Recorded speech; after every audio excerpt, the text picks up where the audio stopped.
Hello बच्चों, let's see the question. Magnetic susceptibility of a diamagnetic substance varies with absolute temperature as.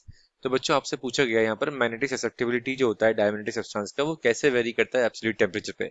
तो बच्चों यहाँ पे आपका जो की कंसेप्ट हो जाएगा, तो बच्चों यहाँ पर आपका जो की कंसेप्ट लगेगा, एक तो आपको क्लियर होना चाहिए डायमैग्नेटिक सब्सटेंस क्या होते हैं। तो बच्चों हमारे डायमैग्नेटिक सब्सटेंस क्या होते हैं? डायमैग्नेटिक सब्सटेंस वो सब्सटेंस होते हैं जिनका डाइपोल मोमेंट, एटम का डाइपोल मोमेंट क्या होता है? जीरो होता है। ठीक है, the diamagnetic substance are those substance in which their atoms और मॉलिक्यूल्स और ions are net dipole moment is zero. ठीक है, जिनका नेट डाइपोल मोमेंट क्या होता है बच्चों? जीरो होता है।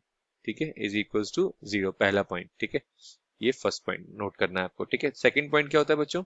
जो मैग्नेटिक ससेप्टिबिलिटी होती है डायमैग्नेटिक सब्सटेंस की, मैग्नेटिक ससेप्टिबिलिटी जो होती है बच्चों डायामैग्नेटिक सब्सटेंस की, क्या होती है? नेगेटिव होती है। Magnetic susceptibility of a diamagnetic substance की क्या होती है बच्चों? नेगेटिव होती है। ठीक है, अब डायमैग्नेटिक ससेप्टिबिलिटी जो सॉरी मैग्नेटिक ससेप्टिबिलिटी जो डायमैग्नेटिक सब्सटेंस की अगर नेगेटिव है बच्चों, तो इसका मतलब ये हो गया, अगर हम बात करें टेम्परेचर की, एब्सोल्यूट टेम्परेचर की, तो अगर आप टेम्परेचर चेंज भी करेंगे बच्चों, तो यहाँ पर उसकी ससेप्टिबिलिटी पे कोई भी फर्क नहीं पड़ेगा, क्योंकि इनको ऑलरेडी मैग्नेटिक फील्ड पसंद नहीं आती। ससेप्टिबिलिटी क्या होता है? ससेप्टिबिलिटी मतलब होता है कि अगर किसी मटेरियल को आप एक्सटर्नल मैग्नेटिक फील्ड में रखें तो वो बेसिकली क्या करते हैं? अट्रैक्ट करते हैं। बट इन इसके केस में क्या होता है? डायमैग्नेटिक केस में क्या होता है? फॉर एग्जांपल एंटीमनी हो गया, गोल्ड हो गया, बिस्मथ हो गया, ये मटेरियल ऐसे इनको मैग्नेटिक फील्ड पसंद ही नहीं आती है, तो इनकी ससेप्टिबिलिटी नेगेटिव हो गई क्योंकि रिपेल करते हैं उस एक्सटर्नल मैग्नेटिक फील्ड को।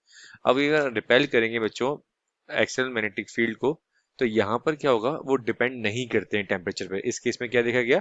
It is independent of temperature की। आप डायमैग्नेटिक सब्सटेंस का टेम्परेचर बढ़ाइए या चेंज करिए, इस पे कोई फर्क, इसकी सब्सटेंस पे कोई फर्क नहीं पड़ेगा। तो आप लिख सकते हैं यहाँ पर मैग्नेटिक ससेप्टिबिलिटी, इसका सिंबल होता है जीटा, बोलते हैं बच्चों इसको। Magnetic susceptibility of diamagnetic substance, diamagnetic substance has negative value, has negative value and is independent of temperature, independent of, just a second, independent of temperature। ठीक है बच्चों, ये क्या होते हैं? इंडिपेंडेंट होते हैं टेम्परेचर के। तो आप टेम्परेचर चेंज करेंगे कोई फर्क नहीं पड़ेगा बच्चों। ठीक है, तो ये हमेशा कैसे रहेगा? ससेप्टिबिलिटी कैसी रहेगी डायमैग्नेटिक सब्सटेंस की बच्चों? कांस्टेंट रहेगी। It remain constant even if the temperature varies, even if the temperature varies। तो एक बार ऑप्शन चेक कर लेते हैं बच्चों, क्या ऑप्शन आ रहा है? First is directly proportional to T, तो बिल्कुल भी ऐसा नहीं होता बच्चों। ठीक है, it is not directly proportional, it is not inversely proportional, it remain unchange with T. Yes, it remains unchange with T. Exponential decrease, तो ये भी ऑप्शन नहीं होगा। तो बच्चों करेक्ट ऑप्शन क्या हो गया अपना? थर्ड हो गया। So correct option is third.